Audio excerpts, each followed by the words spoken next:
Welcome, everyone, and welcome back to the wild and wonderful world of Cataclysm.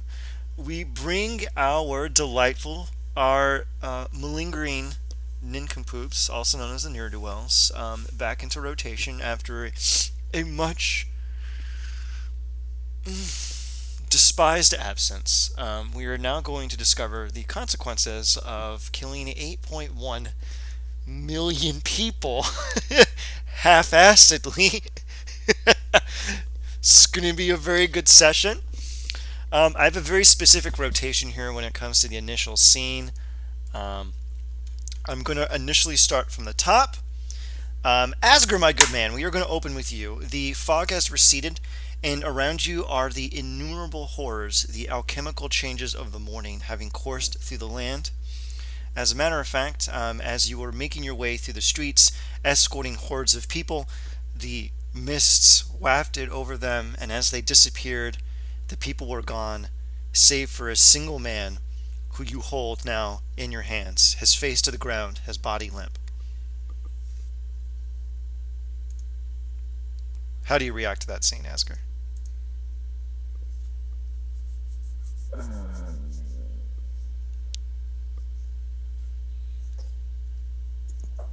Leave it to you to throw me for a loop. Um, hmm. I guess okay. Asger would get down on one.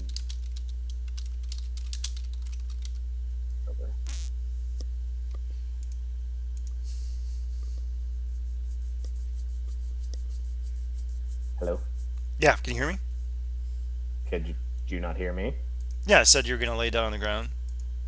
No, I said I'm gonna kneel and roll the body over. You put your hand on the man. He's wearing a full length garment, length long trousers, length long shirt.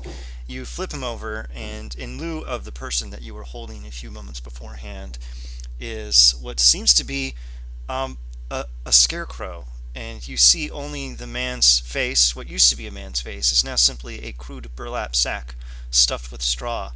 The only facial feature about it indicating what it is to you are two small little beads of eyes and a simple frown.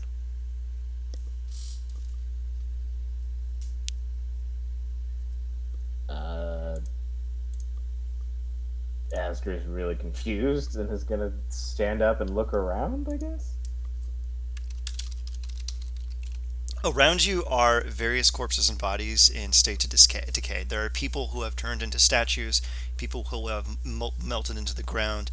There is the faint remnant of the dust of people who were evaporated instantly. And as you look around, the horrors are bewildering, perhaps even reminiscent of your days in the battlefield, but far more grisly and chaotic and viscerally upsetting. And as you walk your way through the streets, you see the fire and the coursing chasm. I'm actually going to switch this over to the next map.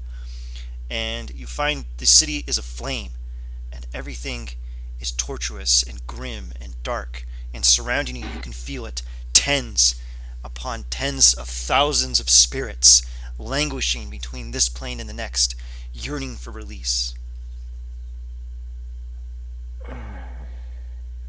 Shit.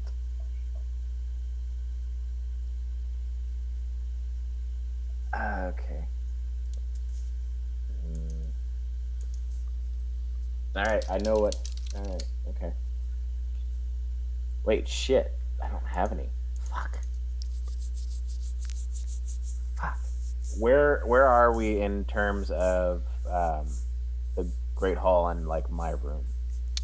You're probably like a couple of maybe like a half click away. You went down the larger staircase into like one of the larger avenues that cuts through central power draw. Oh, Shit.